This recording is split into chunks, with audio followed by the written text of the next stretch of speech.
மருத்துவர் அபிநயா. ஒரு வேட்பாளரே உங்க முன்னாடி வந்து நான் நின்று பேசுறேமா, இந்த மாதிரி யாராவது பேசுவாங்களா, உங்க முன்னாடி வாக்குறுதி கொடுப்பாங்களான்றத நான் போனதுக்கு அப்புறம் சிந்திச்சு பாருங்க. நான் ஒரு 2 நிமிஷம் உங்க முன்னாடி பேசுறேமா, கொஞ்சம் கவனிங்க, கொஞ்சம் கவனிங்க. என் முன்னாடி இருக்கிற எல்லாருமே என்னுடைய சொந்தங்கள் தான். என்னுடைய தாத்தா பாட்டி பெரியம்மா பெரியப்பா தான் உட்கார்ந்துருக்கீங்க. 2 நிமிஷம் கேளுங்கம்மா.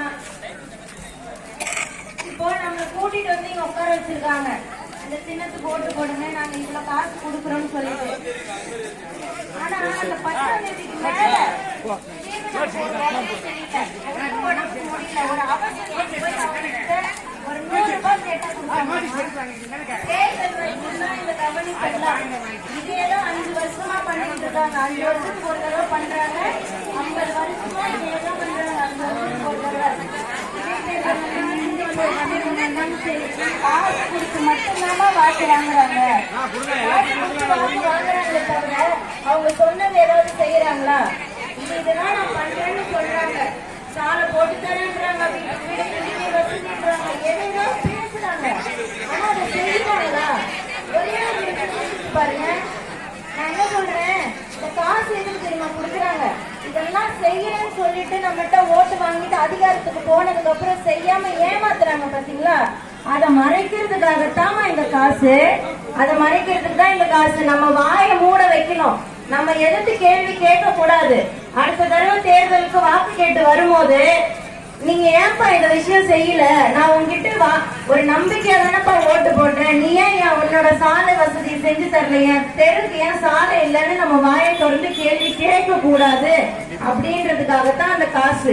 ஒருவேளை நீங்க கேட்டீங்கன்னா என்ன பண்ணுவாங்க, அதான் காசு கொடுத்துட்டல, எதுக்கு கேள்வி கேட்கிற, காசு வாங்கிட்டு தானே ஓட்டு போட்டேன்றாங்க. நம்ம சுயமரியாதை அந்த இடத்துல போயிடுது, நம்மளுடைய தன்மானமும் போயிடுது. கை நீட்டி காசு வாங்குறதால வாங்குறது என்னமோ வாங்கிக்கோங்க. ஏன்னா நம்மளை இந்த நிலைமையில வச்சிட்டு இருக்கிறதுக்கு காரணமே இவங்க தான்.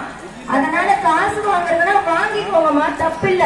ஆனா காலகாலமா நம்ம பண்ற தப்பு என்ன, காசு வாங்குறவங்க நல்லவங்கன்னு நினைச்சிட்டு அவங்களுக்கே ஓட்டு போடுறதுதான் தப்பு.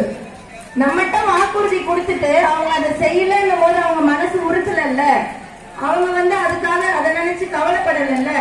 அப்படி எதுக்கு நீங்க காசு வாங்கிட்டு அவங்களுக்கு தான் ஓட்டு போடணும்? இல்லாட்டி நம்ம மனசாட்சி உறுத்தோம், இல்லாட்டி அது தெய்வ குத்தமாயிரும் ஏன் நினைக்கிறீங்க? அவங்க சொன்னதை செய்யல, அப்ப ஏன் நீங்க அவங்க காசு வாங்கிட்டு அவங்க சொன்னது மட்டும் நீங்க செய்யறீங்க?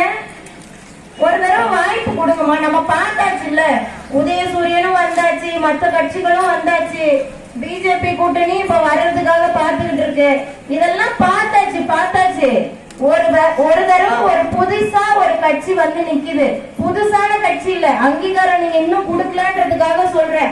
13 வருஷமா போராடிட்டு இருக்கோம் இந்த நாம் தமிழர் கட்சின்னு ஒரு கூட்டம். எங்க முகத்தெல்லாம் பாருங்கம்மா, எங்கன்னா வெறப்பா வெள்ளை சட்டை வெள்ளை வேட்டி கட்டிக்கிட்டு பல லட்சம் கொள்ளடிச்சு வச்சுக்கிட்டு எங்க பேர பேத்திங்களுக்கு எல்லாம் சொத்து சேர்த்து வச்சுக்கிட்டு மாளிகையில வாழ்ந்துட்டு வர பிள்ளைங்க மாதிரியா தெரியுது?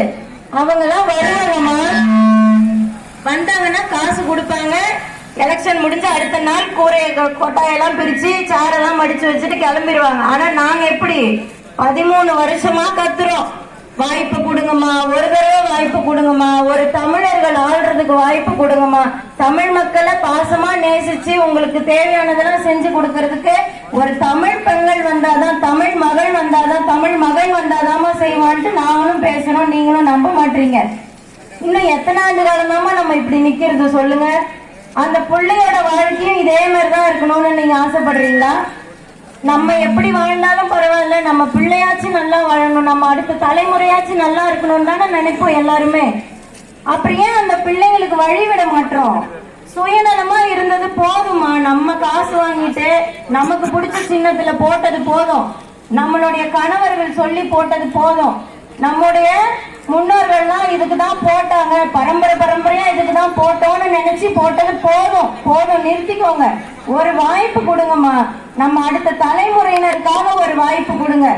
எதிர்கால தலைமுறை ஒரு நாட்டை ஆளும் போது அவங்க எப்படி இந்த மண்ணை வச்சிருக்காங்கன்றதுக்கு ஒரே ஒரு எக்ஸாம்பிள், ஒரு சாம்பிள் காட்டுறேன்னு சொல்றேன். நீங்க மட்டும் எனக்கு வாய்ப்பு கொடுத்து பாருங்க. இந்த விக்கிரவாண்டியில ஒரே ஒரு டாஸ்மாக் கூட இல்லாம நான் மூடி காட்டுறேன். இது சத்தியமா, இது சத்தியம். ஒரு பெண் பிள்ளை உங்க முன்னாடி நின்றுட்டு இந்த நேரத்துல சொல்றேன், இத கேட்டுக்கோங்க.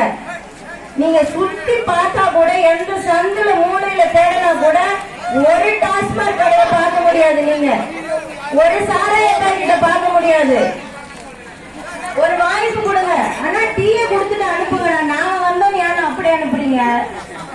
டீ டைம் தான் வந்துச்சு, டீ கொடுத்துட்டு அனுப்புங்க. என் மக்களுக்கு அதையாவது செய்யுங்க. அக்கா டாஸ்மாக் வேணான்னா என்கிட்ட வாங்கக்கா, இந்த பிள்ளைங்க கிட்ட வந்துருங்க.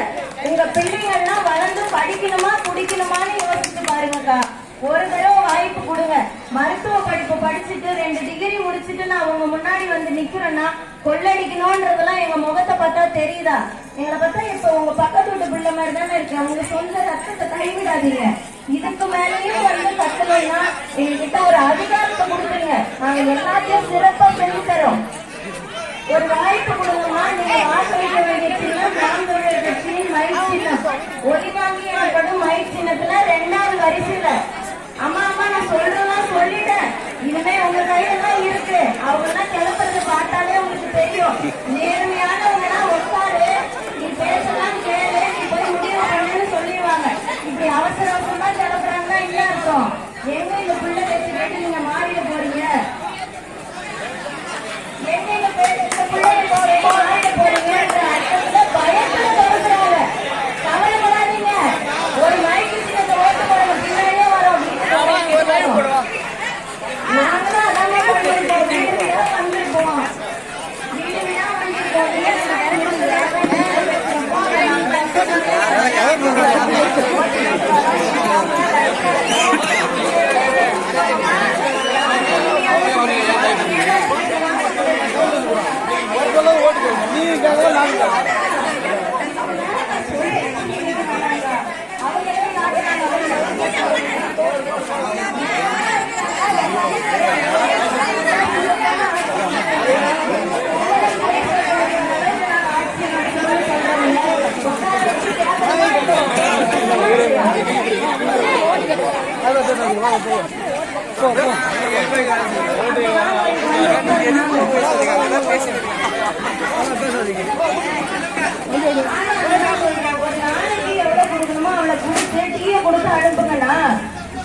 ஒருத்தர் போன்றாரு, ஒருத்தர் வாழ்றாரு. அக்கா முடிவு பண்ணிக்கோங்க. அந்த துண்டு கிட்ட மடிச்சு வைங்க. கையில வச்சிருந்தா புடிங்கிப்பாங்க. அக்கா மடிச்சு வைங்க. வீட்டுக்கு போய் படிக்கணும், மடிச்சு வைங்க.